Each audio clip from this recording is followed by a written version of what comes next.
Interesting book, a biography of Adam Smith, An Enlightened Life by Nicholas Phillipson.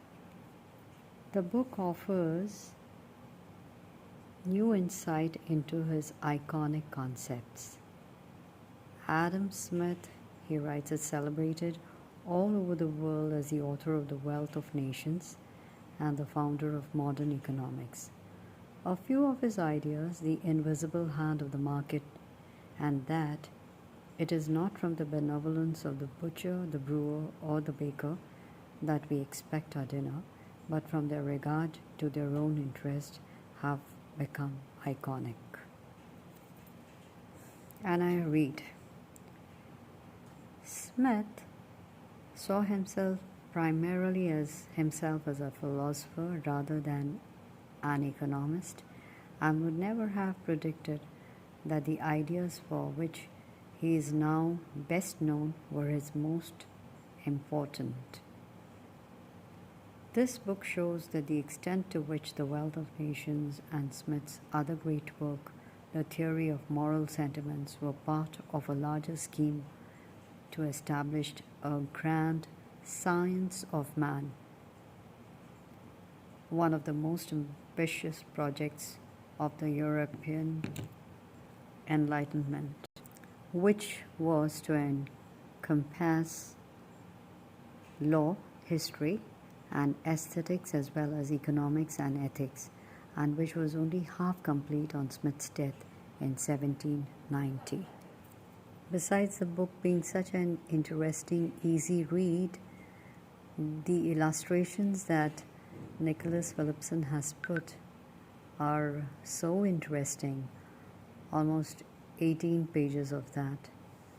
One is the Glasgow's much admired college building, built in the middle decades of the 17th century.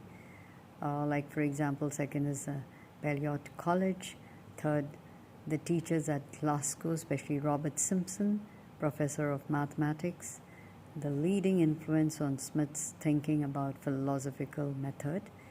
Then there's also a picture of Francis Hutcheson, never to be forgotten, charismatic professor of moral philosophy, introduced Smith to the moral philosophy of the ancient and modern worlds.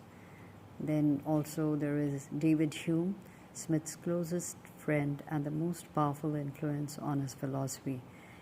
It is the complex interplay between the two forms of inquiry that characterizes Hume's and Smith's approaches to the problem of developing our science of man. Also we have J.J. Rousseau, Smith's deeply interested in his thinking, but found him to be a theorist who was more capable of feeling strongly than of analyzing accurately. I found it very funny because most of the time we just do the same. There's also a picture of Smith and his two celebrated friends, the geologist James Hutton and the chemist Joseph Black, set up a dining club in Edinburgh known as the Oyster Club or Adam Smith Club. I also found his mother's portrait very endearing, Margaret Smith. Then there is this Smith's graveyard in Canongate Churchyard, Edinburgh. Its simple inscription reads, "Here are deposited the remains of Adam Smith, author of the Theory of Moral Sentiments and the Wealth of Nations." He was born 5th June 1723 and he died 17th July 1790. I'm reading something from page 157. In the Theory of Moral Sentiments, Smith offered a powerful conjecture about the nature of the civilizing process, about the ways in which ordinary human beings engaged in the business of ordinary life set out to satisfy their moral needs, about the way in which some citizens acquire that sense of fitness and ethical beauty which makes it possible for them to aspire to a life of virtue. It's a great biography, a must read. Just go to your local library or buy one and read it. It's really really, really enriching.